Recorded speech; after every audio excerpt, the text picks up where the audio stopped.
Hi, and welcome back to Bounce Forward with me, Tiff Hall. I'd like to acknowledge the traditional custodians of the land on which I'm recording this podcast, the Wurundjeri people of the Kulin Nation. I pay my respects to elders, past and present. Today, I have a very exciting guest and friend on my show. Kate Langbroek is one of Australia's most beloved and unique media personalities. Her career has spanned primetime television, top-rating breakfast and drive time radio, acting, script writing, and journalism.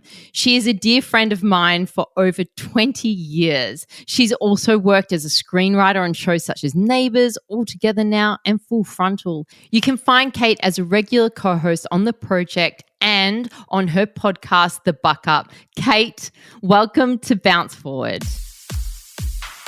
Kate, thank you for joining me on Bounce Forward. I'm so excited to have you in studio. I guess in the spirit of Bounce Forward, it's all about mums, women, advocating for mums and women. And I wanted to start by asking you a question about your children, because you're a mum of four. Mm-hmm. How did things change mentally and physically for you after you had your children? Because I'm on number two and I can't imagine four times. Just... Wow. Well, every time is slightly different, isn't it? Yeah, it is. You know, the first time there's the novelty of it, which I think carries you through a lot. Yeah. But I wasn't like you, so physically I wasn't fit before I got pregnant. Yeah. And, you know, we used to have discussions about, you know, fitness all the time. Yeah. I was like, you were always very, very, like, gently encouraging. Yeah. But, and then I was like, oh, you know how they go 9 months on, 9 months off? Well, I was like, you know. It takes longer. 35 years on. Yeah. 35 years off. Yeah. But psychologically, I was so happy. Yes. So happy, even though there were elements of it that are difficult. Yes. Confronting, I guess. Okay. And particularly for modern women. Yes. Because it's really, for many, the first time in your life, I think that you're dependent on your partner for everything, possibly even financially or whatever, and that you're so vulnerable. Yes. And we're kind of a bit hardwired now to be invulnerable, unless we're like crying on TikTok for likes or, you know, whatever. But that's that physical vulnerability, the exhaustion, and that really is where I think you work out what your partner is made of. Yeah. And some people must get a hell of an unpleasant surprise, you know. Yes. But I think I was so happy with the first one. Then so happy that I said to Peter when I was still in hospital with Lewis, our first, I said, let's do it again, right? So we did. Yeah. So Sunday was like, I don't know, 18 months after Lewis. Yeah. And I had caesareans. Mm-hmm. Not too posh to push, but that's how it turned out. Yeah. And maybe too posh to push, but, you know. So doesn't matter. And my first caesarean was great. It was an emergency, but it was great. I think by that stage I would have been like, pull the baby out of my nose. I don't care. Want this baby. Yeah, want the baby. And then my second caesarean was really bad, painful, you know, just same scar cut again, I think, quite soon. Oh, my goodness. And so at some point I started exercising and it sort of changed things. But because I was doing breakfast radio as well. Yes. I found that was so hard. Oh, because you're kind of starting tired. Oh, so tired. And also you've trained with me. You know I'm like it's like trying to get a donkey up. Not at all, Kate. No, but I'm just not a... you know, it's one thing that I've addressed in life. Mm-hmm. You know how you have to learn the same lessons over and over again and then you die. I think when you learn them, you die. You're probably on your deathbed. You're like, ding. Ding. Too late. Mine is about physical laziness or wanting to want it. Yes. I was like, one day a light's gonna turn on and I'm gonna be like, I can't wait to get to the gym. And at some point I went, you're never going to be that person. Yeah. Just do it. Stop waiting to like it. Yeah. It's like every other discipline. Yeah, that's very true. And that changed a lot for me. And then I got pregnant again. Yeah. And it kind of halts everything, doesn't it? And then after Sunday, I did Dancing with the Stars. Yes. Yes. Yeah. And did you enjoy that kind of fitness, the dancing? I loved it. And that was kind of an epiphany for me because two things. One, I had to turn it into work to allow myself or for the family to allow me. Yes. Whether I was putting that pressure on myself. Like you never know, you know. Yeah. I had to turn it into a job to be able to do that. And the other thing I learnt was I just thought about Madonna all the time. I'm like, if you dance for 4 hours a day, you're going to be ripped. Fit as. Yeah. And so I was like, this is amazing. Yeah, it's good. The actual dancing partner of it was glorious. And then I got pregnant again. And then, I don't know, a period of blurriness. Yeah. Lewis got sick after our fourth. Yes. My eldest son. And so that was 4 years of treatment. He had leukemia. Yes. And so I was... Did that at all change your mindset on health and yes. How did that change things for you? Well, you know, that's interesting because that was when I started looking at what are considered alternative treatments, which basically is supplements or just a different way. And the reason that I started was because we were losing with Lewis. Right. It was really, really terrible.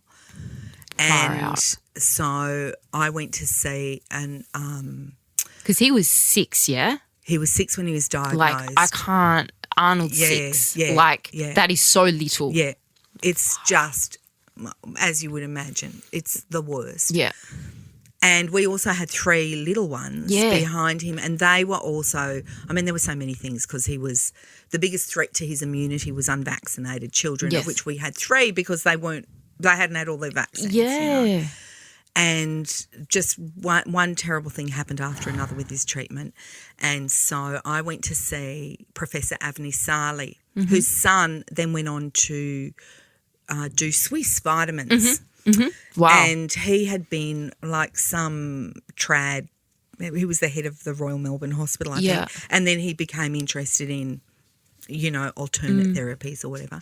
And when I told our oncologist that I had been to see him, it was like a cat seeing its reflection. It was like, they don't like it. And all I asked was to get his vitamin D tested. Yeah, right. And it was honestly like I was asking him to do a juju ceremony of boiling chicken's feet in a vat of blood. Like it was so, at that time it was considered so. Anyway, and my husband and I came to an arrangement that I would not do anything or give him anything without first checking with the pharmacist, and the pharmacist would eat chemo drugs and whatever. And so that worked pretty well, and that started me not questioning everything, but I guess wanting to learn more stuff. Yeah, okay. Thinking, and let me hasten to add, modern medicine saved my son's life. Yes. I'm not negating that. But what the other treatments that we started helped him to tolerate the treatment because, as you know, the treatments also kill you.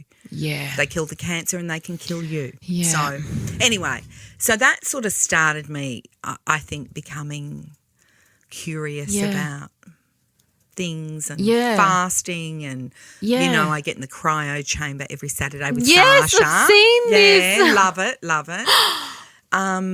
And we've been doing that for about 8 years now. Yeah, wow. And Hughesy, of course, has now started cold water swimming and trying to tell me how good it is and goes, I shouldn't be telling you, I know. Yeah. But I'm like, mate, because I've been saying to him for years, hop in the cryo. It's just great. What kind of results do you feel from the cryo? Like, what do you personally feel from it? Energy? Well, yes, energy. Like for the first probably 2 or 3 hours afterwards, you're like, brrr. Yeah, right. It is like it's a natural high. Yeah. As all the endorphins come rushing in, and It's really great. And I've also turned it into a social thing with Sash because we go together every Saturday and we have a catch up and we have a coffee afterwards and it's just a really beautiful ritual, which is the place we do it at. Actually, it's called Ritual Biohacking. So, and it is a ritual for us. That's great. And it's a self-care kind of, you know, like that's really important that you have that because I know you work and you've got your family and there's so much that you have going on. But I did want to ask you about your self-care practices and like what you do to take care of yourself, you know, mentally and physically. Yeah, and I know that you talk to guests about that. And when you put it like that, I'm always like, oh, it sounds like such a formal thing. Yeah. But that's really a big one. Yeah, little things. Yoga has been amazing. Really? For me. Oh, my goodness. I love it so much. And Isn't it great? Hurt my back about 6 weeks ago, so I haven't been able to go. Found out I've got scoliosis. Apparently I've always had it. Yeah, right. Yeah. So, because I did my back twice. I'm like, this is weird. Yeah. Anyway, so yoga is just so fantastic. Like for getting your mind, it's like someone get your mind like a sponge and wrings it out. Yes. It's so great. It's a beautiful way of putting it. Yeah, it's so good. And then I think I changed my attitude towards the responsibilities of the home, and that was probably a long process. Tell me about that. Like, what do you mean? Well, so you know how easy it is to be angry. Yeah. Okay. Yeah. I don't think it's just me. Yeah. You know that you're up at 5 and you're It's a grind. It's a grind. It's a real grind. Yeah. It's an honour. We know that in the scheme of things. But it's also can leach the marrow out of your bones and it's easy to be angry and tired and resentful and data. Yeah. And at some point, maybe it's because of yoga as well, because you know that is all about leaning into the discomfort. And letting go a bit. Yeah, the anger in the tight hips. Yes. Yeah. And I don't know why. So then I just started, I guess, listening to advice that I would often give my children. You know, everything's a teachable moment. They're always like, Mum. Yes. Yes. But I would always say to the kids, it's got to be done anyway, so it may as well be done cheerfully. Yep. And I'm like, oh, I wasn't really listening to my own advice. Yeah. Not that I think they probably noticed, but I noticed in myself. So I was never like a snapper or a snarler. Yeah. Not too often. Yeah. But to myself, I was like, this is, I just want to go back to bed or da-da. Anyway, so that changed things as well. And I think obviously we had a good outcome with Lewis. Yes. We moved to Italy together. We had a grand adventure, and our life is a grand adventure. Yeah. The children are really beautiful and have benefited from the time that we have chosen and prioritised to spend with them. And just sometimes you just see a little reward, like when your kid says thank you to a stranger and you're like, oh, my goodness, those thousands of hours of repetition have worked, you know. Yeah, because the grind, it's something that every mum listening is just like, oh, man, what's for dinner? Oh. Like I'm really in all the school activities and the extracurricular activities and the birthday parties that I'm running Arnold around to and a 2-year-old that needs so much from me, not at all independent, nappies still, like it's really such a grind and you feel guilty then if you take any time for yourself. And then you're a working mom as well and that adds another layer.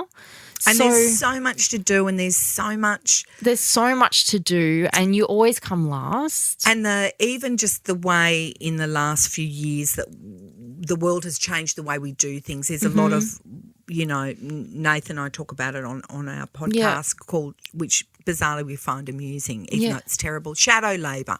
Where you're doing the work that used to be done by other people. Anytime you log on to something or you MyGov or blah, blah, you go to the supermarket and no one wants to scan your groceries. You're so and right, it's Kate. Just, Oh, now I've got to do this. I'm working for Coles. Yeah. Yes, exactly. And they don't pay me. Yes. Right? Yeah.